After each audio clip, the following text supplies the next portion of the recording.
अब आज हम एक बहुत इंपॉर्टेंट टॉपिक डिस्कस करने वाले हैं, लेकिन उससे पहले याद रखिए कि एक सीरीज ऑफ वीडियो है जहां सिंपल से लेके एडवांस्ड लेवल तक मैं आपको इन्वेस्टिंग सिखा रहा हूं। तो इस वीडियो को आप अच्छे से समझ पाएं, उसके लिए जरूरी है कि आप पिछले वीडियोस लाइन से देखते रहें। और आज हम डिस्कस करने वाले हैं बैंक्स को कैसे एनालाइज करना है। कुछ बैंकिंग रेशियोज हम डिस्कस करेंगे, सारे तो नहीं लेकिन कुछ सबसे जरूरी, और बाकी कुछ अगले वीडियो में। और इन दो वीडियोस के बाद आप सीख जाएंगे बैंक्स को सही तरीके से एनालाइज करना। तो चलिए आज सीखते हैं बैंकिंग स्टॉक्स पिक करना। और यहां हमारा ticker.finology.in जो वेबसाइट है, ये बाकियों से काफी अलग भी है, क्योंकि अनलाइक बाकी वेबसाइट्स जो आपको बैंकिंग स्टॉक्स भी उसी तरह दिखाते हैं जैसे वो बाकी स्टॉक्स को दिखा रहे हैं, टिकर में हमने बैंकिंग स्टॉक्स में क्या देखना इंपॉर्टेंट है उसके हिसाब से कंपनी एसेंशियल्स के सेक्शन को चेंज किया है। जैसे आप यहां कॉस्ट टू इनकम रेशियो देख रहे हैं, CAR परसेंटेज देख रहे हैं, कासा देख रहे हैं। साथ ही अगर आप इन हाइलाइट्स वाले सेक्शन पे जाएंगे तो आप देखेंगे कि हमने सारे वो रेशियोज रखे हैं जो बैंकिंग स्टॉक्स एनालाइज करने में इंपॉर्टेंट है। चलिए आज हम शुरू करते हैं कासा रेशियो से। अब ये कासा रेशियो क्या होता है? Current accounts plus savings account कितने हैं किसी बैंक के पास। जैसे अगर किसी बैंक के पास टोटल डिपॉजिट्स FD मिला के, current account, savings account, inter bank deposits, हर तरह की फंडिंग जो बैंक ने ली हुई है, जिससे बैंक ने डिपॉजिट्स इकट्ठे किए हैं, उन डिपॉजिट्स में से करंट अकाउंट और सेविंग्स अकाउंट का परसेंटेज कितना है। जैसे अगर एक बैंक के पास टोटल 100 रुपए हैं तो वो 100 रुपए में से कितने रुपए बैंक को करंट अकाउंट कस्टमर्स और सेविंग्स अकाउंट कस्टमर्स से मिले हैं, ये बताता है कासा परसेंटेज। अब इसकी क्या इंपॉर्टेंस है? ये इंपॉर्टेंट इसलिए है क्योंकि ज्यादातर करंट अकाउंट्स में 0% इंटरेस्ट मिलता है और ज्यादातर सेविंग्स अकाउंट में 4%, 3.5% के आसपास का इंटरेस्ट मिलता है। यानी ये ऐसा पैसा है जो बैंक को बहुत सस्ते में मिल जाता है। और इसीलिए आप देखते हैं कि नए नए बैंक्स, आजकल IDFC बैंक वो सेविंग्स अकाउंट में 7% का इंटरेस्ट दे रहा है। कोटक बैंक 6 देता था, आजकल 5, 5.5 कर दिया है। ज्यादा से ज्यादा बैंक्स सेविंग्स अकाउंट चाहते हैं कि उनको मिल जाए, करंट अकाउंट उनको मिल जाए, क्योंकि उस पर इंटरेस्ट कम देना पड़ता है। जो नए बैंक्स हैं, IDFC फर्स्ट जैसे बैंक हो या कुछ साल पहले तक कोटक हो, वो 6, 6.5, 7% भी दे देते हैं, क्योंकि ये भी बाकी डिपॉजिट से सस्ता पड़ता है। और जरा सोचिए, एक बार आपने सेविंग्स अकाउंट खुलवा लिया ज्यादा इंटरेस्ट के लालच में, तो उसके बाद जैसे कोटक ने किया, 6 से चालू किया था, अब उसने 5% कर दिया है। जैसे जैसे बैंक स्टैब्लिश होता जाता है वो अपने इंटरेस्ट रेट्स कम करता जाता है। जैसे इंडिया का सबसे स्टैब्लिश्ड बैंक है SBI, तो उसने 3% कर दिया। बाकी जो बड़े बैंक्स हैं, ICICI हो, HDFC हो, ये 3.5% देते हैं। और जो ग्रोइंग बैंक्स हैं, इमर्जिंग बैंक्स हैं, कोटक 5%, IDFC 6.5, 7%, वैसे वैसे इंटरेस्ट रेट बढ़ता जाता है, क्योंकि हर बैंक चाहता है उसे ज़्यादा से ज़्यादा करंट अकाउंट और सेविंग्स अकाउंट मिले। तो ये एक इंपॉर्टेंट क्राइटेरिया है देखने का कि बैंक के पास कितना पैसा उसको ऐसा मिल रहा है जिस पे उसको ज़्यादा इंटरेस्ट नहीं देना। क्योंकि सोचिए, अगर किसी बैंक के पास FDs ज़्यादा है तो उस पर उसको 7% का इंटरेस्ट देना है, फिर वो अगर उसे 11-12% पे लोन में दे भी दे तो भी वो 4% कमा रहा है। लेकिन अगर किसी बैंक के पास 4% में सेविंग्स अकाउंट का पैसा है और फिर वो उसे 12% के लोन पे दे रहा है, तो उसके पास 8% पैसा बच रहा है, यानी वो ज़्यादा कमा रहा है। इसलिए जो बैंक के पास कासा परसेंटेज ज़्यादा हो, वो एक बहुत अच्छा क्राइटेरिया है बैंक्स को पिक करने का। इकलौता नहीं, हम आगे के क्राइटेरिया भी सीखेंगे, लेकिन कासा एक बहुत ज़रूरी रेशो है। चलिए कुछ और बैंक्स का हम कासा रेशो देखते हैं, जिससे पता चले कि कौन से बैंक का कासा रेशो कितना है। एक्सिस बैंक का कासा HDFC से भी कुछ ज़्यादा है, 44%। अब देखते हैं, कोटक ने हायर इंटरेस्ट दे दे के काफ़ी सेविंग्स अकाउंट इकट्ठे किए थे, तो उनका देखते हैं। देखिए, कोटक ने क्योंकि 6% के खूब एड्स किए थे, इसलिए कोटक का कासा रेशो 52% है। हालांकि इनको इंटरेस्ट ज़्यादा देना पड़ता है, इनको 5, 5.5% इंटरेस्ट देना पड़ता है, लेकिन फिर भी ये पैसा इन्होंने इकट्ठा तो कर लिया और अब इनके पास कासा आ गया है, तो ये इंटरेस्ट रेट घटाते जा रहे हैं। अब देखते हैं कि IDFC फर्स्ट बैंक आखिर इतना इंटरेस्ट क्यों दे रहा है।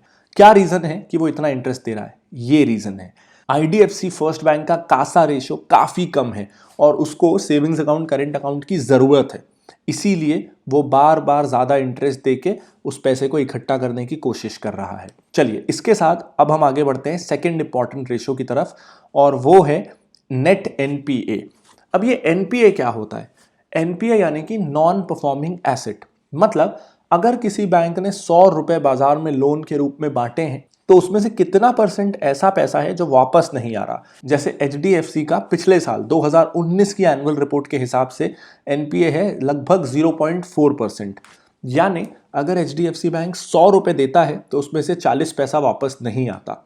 अब देखते हैं कि कौन सा ऐसा बैंक है जिसका ये बहुत ज्यादा है। सेंट्रल बैंक, एक बड़े सरकारी बैंक्स में से एक है। देखते हैं इसका एनपीए कितना है। इसका एनपीए पिछले साल था लगभग 0.8%। यानी अगर वो 100 रुपए देता है बाजार में तो उसमें से लगभग 8 रुपए वापस ही नहीं आता। कहाँ 8 रुपए और कहाँ HDFC के केस में वो 40 पैसे से भी कम।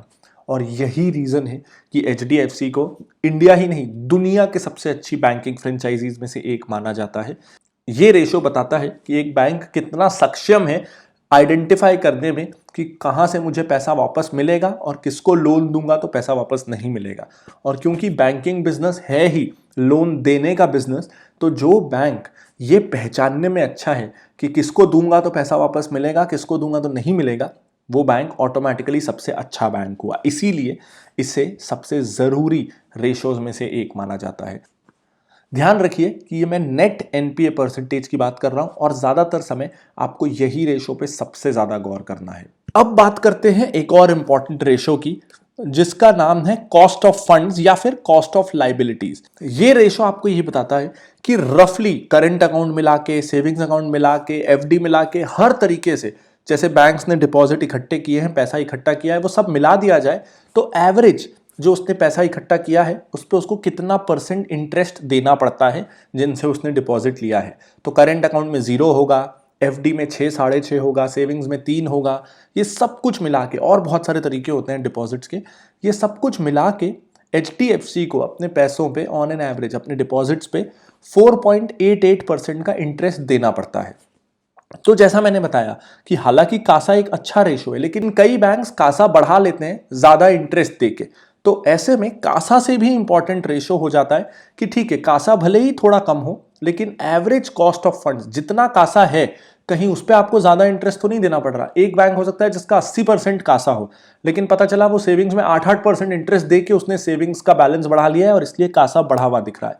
जैसा चलिए अपन कोटक के केस में देखते हैं। HDFC का कासा देख लीजिए 42% है और हमने कोटक का कासा देखा था जो HDFC से भी ज्यादा था।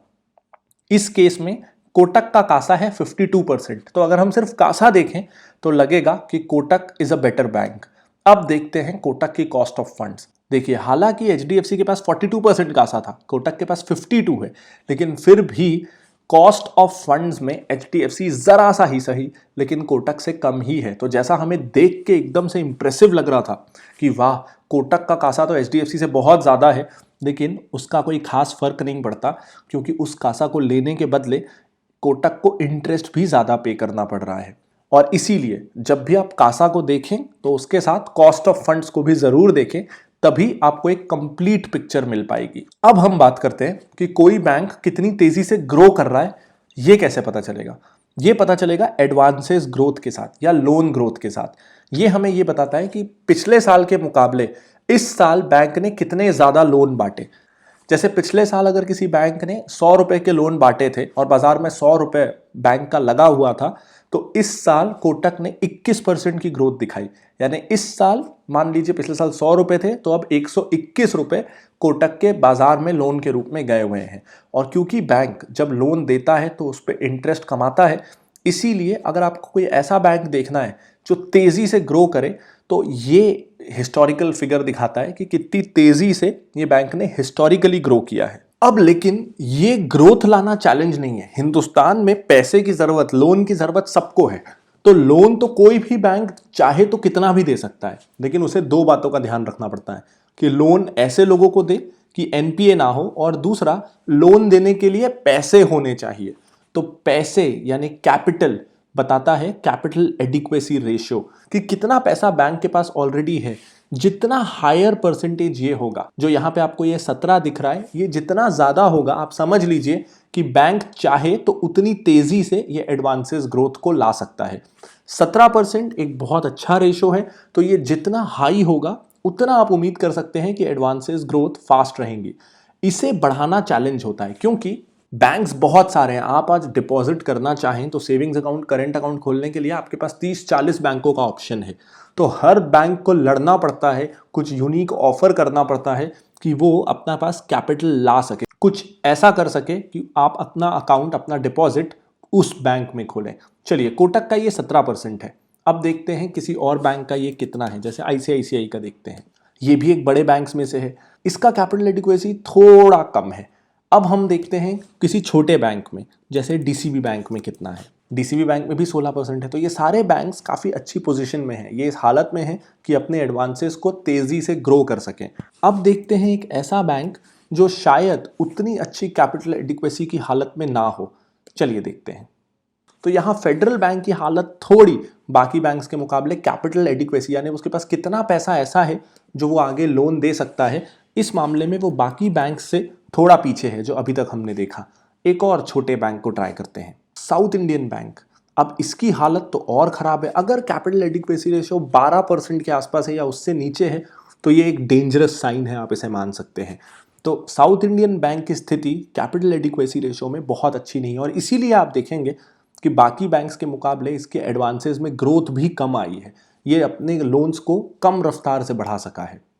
अब देखते हैं जो सबसे अच्छे बैंक्स में से एक है एचडीएफसी की इस पैरामीटर पे क्या हालत है। क्या ये सबसे अच्छा है बाकियों के मुकाबले? ये और कोटक लगभग आसपास हैं और इसीलिए देखिए 17% से ऊपर की कैपिटल एडिक्वेसी रेशो, तो एडवांसेस ग्रोथ भी कितनी अच्छी है। जितना अच्छा ये रेशो होगा यूजुअली उतना अच्छा ये रेशो होगा और इसीलिए ये ज़रूरी है कि आप कैपिटल एडिक्वेसी रेशो पे भी पूरा ध्यान लगाएं।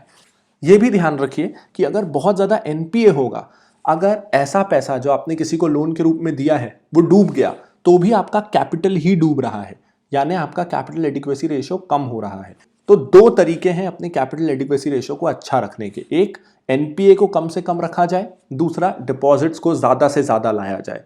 और एचडीएफसी और कोटक, ये दोनों बैंक्स ऐसे हैं जिनका एनपीए पे अच्छा कंट्रोल है और जिनका कासा रेशो बहुत अच्छा है। यानी ये दोनों फैक्टर्स मिलके ये इंश्योर कर रहे हैं कि इनका सीएआर अच्छा रहे और अगर कैपिटल खूब रहेगा बैंक के पास तो एडवांसेस ग्रोथ भी आ ही जाएगी। तो एनपीए कंट्रोल करें, कासा लाएं, कैपिटल एडिक्वेसी बढ़ाएं, जिससे लोन ग्रोथ बढ़ेगी, जिससे आरओई, आरओए और ईपीएस बढ़ेगा। ये है पूरा का पूरा बैंकिंग बिजनेस। इस तरीके से होता है बैंकिंग बिजनेस। अभी सारे रेशियोज कंप्लीट नहीं हुए हैं, वैल्यूएशन पार्ट भी कंप्लीट नहीं हुआ है, इसे हम डिस्कस करेंगे कल के वीडियो में। उम्मीद करता हूं कि आज आप बैंकिंग बिजनेस के बारे में समझ पाए होंगे। तो प्लीज इस वीडियो को लाइक करिएगा, शेयर करिएगा अपने दोस्तों के साथ, क्योंकि बैंक्स में इन्वेस्ट तो हर कोई करता है लेकिन बैंकिंग रेशियोज को, बैंकिंग बिजनेस को समझता नहीं है। तो अगर आप भी किसी ऐसे को जानते हैं जिसने कोई बैंकिंग स्टॉक लिया हुआ है तो उन्हें ये वीडियो ज़रूर दिखाएं। और अगर आपको कोई भी डाउट हो तो आप इस वीडियो के नीचे कमेंट भी कर सकते हैं। और इसी तरह अगर आप इंडस्ट्री बाय इंडस्ट्री एनालिसिस सीखना चाहते हैं तो आप ज्वाइन कर सकते हैं मेरे 1 साल के investing course the academy of value investing को, जो अब इंग्लिश और हिंदी दोनों में ही अवेलेबल है। इसका लिंक आपको इस वीडियो के डिस्क्रिप्शन में और ऊपर कार्ड पे मिल जाएगा। और हाँ, अब ये कोर्स बीएससी इंस्टीट्यूट के सर्टिफिकेट के साथ भी अवेलेबल है, तो आप इस कोर्स को कर सकते हैं, जिससे आपको बीएससी इंस्टीट्यूट, जो कि बॉम्बे स्टॉक एक्सचेंज की सब्सिडरी है, वो भी आपका एक ऑनलाइन टेस्ट लेगी और आपको सर्टिफिकेट देगी। और इस कोर्स से आपकी, अगर आप फाइनेंशियल मार्केट में करियर बनाना चाहते हैं तो भी आपकी हेल्प हो जाएगी। और अगर आप टिकर के बारे में और जानना चाहते हैं, इसे यूज करना सीखना चाहते हैं, तो टिकर की अब सोशल मीडिया आईडीज आपके स्क्रीन पर है, आप इसे फॉलो कर लीजिए, जहां हर रोज हम आपको सिखाएंगे कि कैसे टिकर यूज करके आप बेटर स्टॉक्स पिक कर सकते हैं और बेटर इन्वेस्टर बन सकते हैं। तब तक के लिए this is Pranjal Kamra signing off. Bye bye.